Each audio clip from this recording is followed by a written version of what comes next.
Margaret Chen had spent 11 years pushing a mop across the marble floors of Vantage Industries. 11 years of early mornings, of being invisible, of wiping away the coffee rings, left behind by men and women who never once looked her in the eye. She wore a gray uniform, carried a bucket, and moved through the building like a ghost. Nobody knew her name. Nobody cared to ask.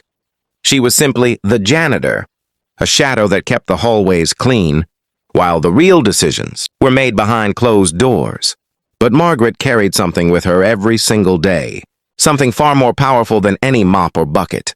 She carried a language, one she had buried deep inside herself decades ago, a language she had been taught to forget. It was a Tuesday when everything changed.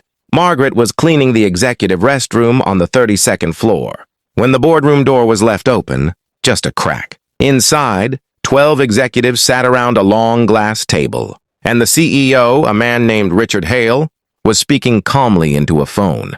He was speaking in Mandarin. Margaret froze.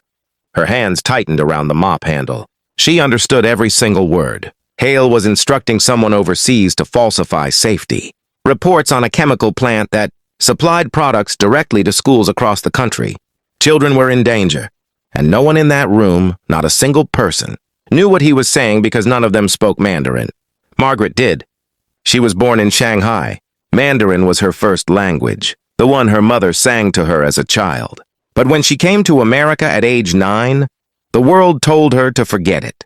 Teachers ignored it.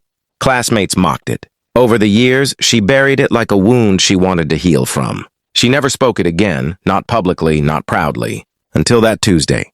She stepped into the boardroom. 12 heads turned. Richard Hale looked at her with confusion, then irritation. "Can you get out?" "We are in a meeting," he said sharply. Margaret did not move. Instead, she opened her mouth and repeated everything he had said, word for word, in perfect Mandarin, and then she translated every single sentence into English, slowly, clearly, and powerfully. The room went completely silent. No one breathed. Hale's face turned white.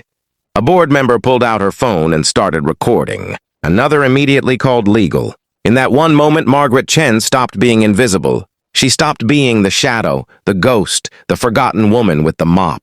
She became the most important person in that room, not because of her job title or her clothes, but because of one language the world had told her to abandon. She had never forgotten it. She had only been waiting for the moment it mattered most. That moment had finally arrived, and the silence she created spoke louder than any boardroom ever had. If you enjoyed this story and it touched your heart, please make sure to show your love and support by liking, sharing, and subscribing to our channel. Your support means everything to us and helps us keep creating beautiful and inspiring stories like this one. The channel name is Kindness Voice. Thank you so much for watching, and God bless you always.